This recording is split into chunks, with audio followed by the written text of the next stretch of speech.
ಹೆಸರು ಜಯದೇವ್ ಅಂತ. ನಾನು ರಾಷ್ಟ್ರಕವಿ ಜಿ ಎಸ್ ಶಿವರುದ್ರಪ್ಪನವರ ಮಗ. ನಮ್ಮ ತಾಯಿ ಹೆಸರು ರುದ್ರಾಣಿ ಅಂತ. ನಾನು ಹುಟ್ಟಿದ ಊರು ಹಾದಿಕೆರೆ ಅಂತ, ಚಿಕ್ಕಮಗಳೂರು ಡಿಸ್ಟ್ರಿಕ್ಟು, ತರೀಕೆರೆ ಪಕ್ಕ. ಆ ಹಳ್ಳಿಗೆ ಬಹಳ ದಿನ ಆಗಿದೆ. ತಂದೆ ಮಿಡಲ್ ಸ್ಕೂಲ್ ಹೆಡ್ ಮಾಸ್ಟರ್ ಆಗಿತ್ತು. ಅವ್ರನ್ನ ನಾನು ನೋಡಿದ್ದು ಹೊಳಲ್ಕೆರೆಯಲ್ಲಿ ನೆನಪು. ಹೊಳಲ್ಕೆರೆ ಅಂತ ಒಂದು ಊರು ಬರುತ್ತೆ, ಅಲ್ಲಿ ಮತ್ತು ನನ್ನ ಪ್ರಾಥಮಿಕ ವಿದ್ಯಾಭ್ಯಾಸ ಎಲ್ಲ ನಮ್ಮ ತಂದೆ ಮೈಸೂರಲ್ಲಿ ಬಂದು ಸೆಟ್ಲ್ ಆದರು. ಇವಾಗ ಸರಸ್ವತಿಪುರಂ ಸರಸ್ವತಿಪುರದಲ್ಲಿ ನಮ್ಮ ಮನೆ ಇತ್ತು. ಅಲ್ಲಿ ಪ್ರೈಮರಿ ಶಾಲೆ ಒಂದು ಕೊಪ್ಪಲು ಶಾಲೆ ಅಂತಾರೆ, ಅಲ್ಲಿಗೆ ಹೋಗ್ತಿದ್ದೆ. ಕನ್ಯಾಗುಮರಿ ಕೊಪ್ಪಲು ಭಾಳ ಹತ್ತಿರ ಇತ್ತು. ಆನಂತರ ಅರಸು ಬೋರ್ಡಿಂಗ್ ಶಾಲೆಯಲ್ಲಿ ಓದ್ದು. ಆಮೇಲೆ ಹೈಸ್ಕೂಲ್ನ ಶಾರದಾ ವಿಲಾಸ್ನಲ್ಲಿ ಓದ್ದು 1 ವರ್ಷ ಮಾತ್ರ. ಆನಂತರ ನಮ್ಮ ತಂದೆ ಉಸ್ಮಾನಿಯಾ ಯೂನಿವರ್ಸಿಟಿ ಹೈದರಾಬಾದ್ಗೆ ಹೋದರು. ಹೈದರಾಬಾದ್ನಲ್ಲಿ ನಾವು ಕನ್ನಡ ಮೀಡಿಯಂ ಶಾಲೆ ಬೇಕು ಅಂತ ಹೇಳಿಕೊಂಡು ಹೋದ್ರು. ಅಲ್ಲಿ ನೃಪತುಂಗ ಶಾಲೆ ಅಂತ ಒಂದಿದೆ ಹೈದರಾಬಾದ್ನಲ್ಲಿ, ಅಪ್ಪಟ ಕನ್ನಡ ಶಾಲೆ. ಕನ್ನಡ ಮೀಡಿಯಂನಲ್ಲಿ ನಾನು 8ನೇ ತರಗತಿಗೆ ಸೇರ್ಕೊಂಡೆ.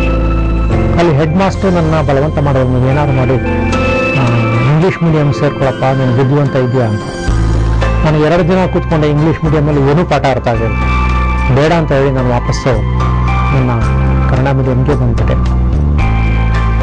ಅದಾದ ನನಗೆ 1-2 ವರ್ಷ ಆದ ನಂತರ ನನ್ನ ತಂದೆ ವಾಪಸ್ ಮೈಸೂರಿಗೆ ಬಂದರು. ಆಗ ಮರಿಮಲ್ಲಪ್ಪ ಹೈಸ್ಕೂಲ್ನಲ್ಲಿ 10th ಸ್ಟ್ಯಾಂಡರ್ಡ್ ಪಾಸ್ ಮಾಡಿ ಅಷ್ಟೊತ್ತಿಗೆ ಬೆಂಗಳೂರಿಗೆ ಬಂದು ನ್ಯಾಷನಲ್ ಕಾಲೇಜ್ನಲ್ಲಿ ನರಸಿಂಹಯ್ಯನವರು HN ಅಂತ ನಾವು ಪ್ರೀತಿಯಿಂದ ಕರೀತಿದ್ವಿ. ಅವರು ನನಗೆ ಸೀಟ್ ಕೊಟ್ಟರು. ನನಗೆ ಭಾಳ ಇಂಪ್ರೆಸ್ ಆಗಿತ್ತು ಅಂದರೆ ಪ್ರೊಫೆಸರ್ ಪಂಪಾಪತಿರಾವ್ ಅಂತ. ಅವರು ಅನೇಕ ಸೆಮಿನಾರ್ಸನ್ನು ಕಂಡಕ್ಟ್ ಮಾಡ್ತಾಯಿದ್ರು.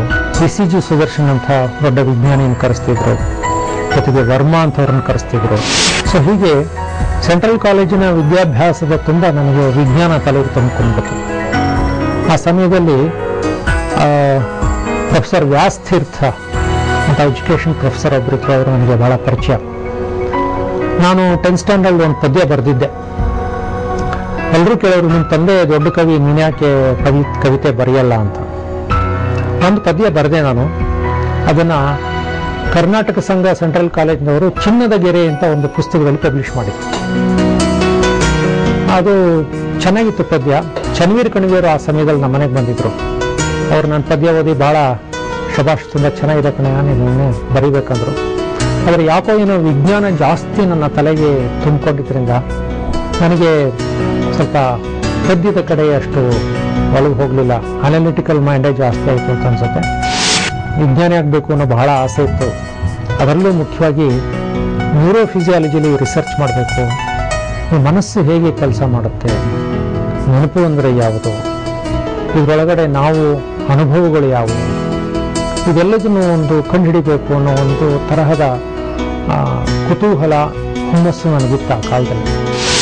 ಆ ಸಂದರ್ಭದಲ್ಲಿ ನಾನು ನನ್ನ ಸ್ನೇಹಿತ ಸೇರಿ ಹೊಸದೊಂದು ಎಕ್ಸ್ಪೆರಿಮೆಂಟ್ ಮಾಡಬೇಕು ಅಂತಂದು ನಾವು ಈ ಅಕಾಡೆಮಿಕ್ ಫೀಲ್ಡನ್ನೇ ಬಿಟ್ಟು ದಾವಣಗೆರೆಗೆ ಹೋದ್ವಿ. ಅಲ್ಲಿ ಒಂದು 25 ಎಕರೆ ಜಮೀನನ್ನು ಲೀಸಿಗೆ ತೊಗೊಂಡು, ಯಾಕಂದರೆ ನಾವು ಅಗ್ರಿಕಲ್ಚರ್ ಫ್ಯಾಮಿಲಿಯವರು ಅಲ್ಲ, ಹಾಗಾಗಿ ನಮಗೆ ಜಮೀನು ಇರಲಿಲ್ಲ. ಸೊ ಒಂದು 25 ಎಕರೆ ಜಮೀನನ್ನು ನಾವು ತೆಗೆದುಕೊಂಡು ಹೊಲದಲ್ಲೇ ಒಂದು ಗುಡಿಸಲು ಕಟ್ಟಿ ಆ ಗುಡಿಸಲಿನಲ್ಲಿ ವಾಸ ಮಾಡ್ತಾ ಪಕ್ಕದಲ್ಲಿ ಒಂದು ಹಳ್ಳ ಹರಿತಾ ಇತ್ತು. ಆ ಹಳ್ಳದಲ್ಲಿ ಸ್ನಾನ ಇತ್ಯಾದಿಗಳನ್ನು ಮಾಡಿಕೊಂಡು ಅದು ಒಂದು ಅನುಭವ 2 ವರ್ಷ ನಾನು ಪಡ್ಕೊಂಡೆ. ಅದೊಂದು ಬಹಳ ನಿಜವಾದ ಜೀವನದ ಪಾಠಗಳನ್ನು ಕಲಿಸಿದಂಥ ಅನುಭವ. ಮನೆಯಿಂದ ಹೊರಗೆ ಹೋಗಿ ಪ್ರಪಂಚದ ಜೊತೆ ಮುಖಾಮುಖಿಯಾಗಿ ಎದುರಿಸಿದಂಥ ಒಂದು ಪ್ರಸಂಗ. ಅದೇ ನನ್ನ ಮೊದಲನೆಯ ಪ್ರಪಂಚವನ್ನು ಎದುರಿಸಿದ ಪ್ರಸಂಗ. ಅದು ಒಳ್ಳೆಯ ಪ್ರಯೋಗ ಮಾಡಿದ್ವಿ. ನಮ್ಮ ಎಲ್ಲ ವಿಜ್ಞಾನದ ಜ್ಞಾನವನ್ನು ಬಳಸಿ ಒಳ್ಳೆ ಟೊಮೆಟೊ ಹಣ್ಣು ಬೆಳೀತಾ ಇದ್ವಿ. ಆಮೇಲಿಂದ ತರಾವರಿ ಬೀಜಗಳು ಬೇರೆ ಬೇರೆ ಕಡೆಯಿಂದ ತರಿಸಿ ತರಕಾರಿಗಳು, ಬೇರೆ ಬೇರೆ ಥರ ತರಕಾರಿ ಬೆಳೆದ್ವಿ. ಆಮೇಲೆ ಈ ಥರ ಬೆಳೆಗಳನ್ನೆಲ್ಲ ಬೆಳೆದು ಪ್ರಯೋಗ ಮಾಡಿದ್ವಿ. ಆದರೂ ಕೂಡ ಕಾರಣಾಂತರಗಳಿಂದ ಅದೊಂದು 2 ವರ್ಷದಲ್ಲಿ ನಾವು ಅದನ್ನೆಲ್ಲ ಲಾಸ್ ಮಾಡ್ಕೊಂಡ್ವಿ. ಅದು ಆಗಲಿಲ್ಲ ಮುಂದುವರಿಸೋದಕ್ಕೆ.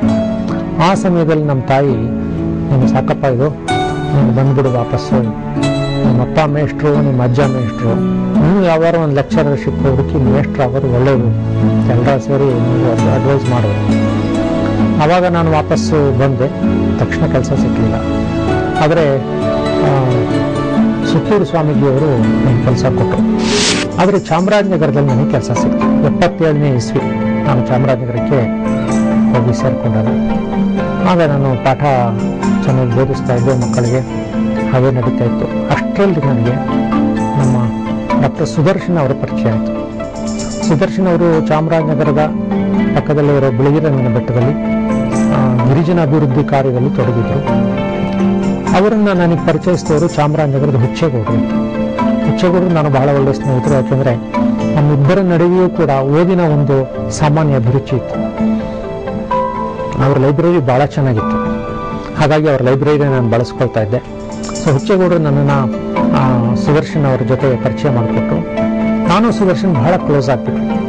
ಜೊತೆಗೆ ನನಗೆ ಬಿಳಿಗಿರಿರಂಗನ ಬೆಟ್ಟದ ಕಾಡು ಮತ್ತು ಅಲ್ಲಿಯ ಪ್ರಕೃತಿ ನನಗೆ ಬಹಳ ಆಕರ್ಷಿಸಿತು. ಜೊತೆಗೆ ಅಲ್ಲೊಬ್ಬರು ಸ್ವಾಮಿಗಳಿದ್ರು, ಸ್ವಾಮಿ ನಿರ್ಮಲಾನಂದರು ಅಂತ, ಬಹಳ ದೊಡ್ಡ ಸ್ವಾಮೀಜಿಯವರು.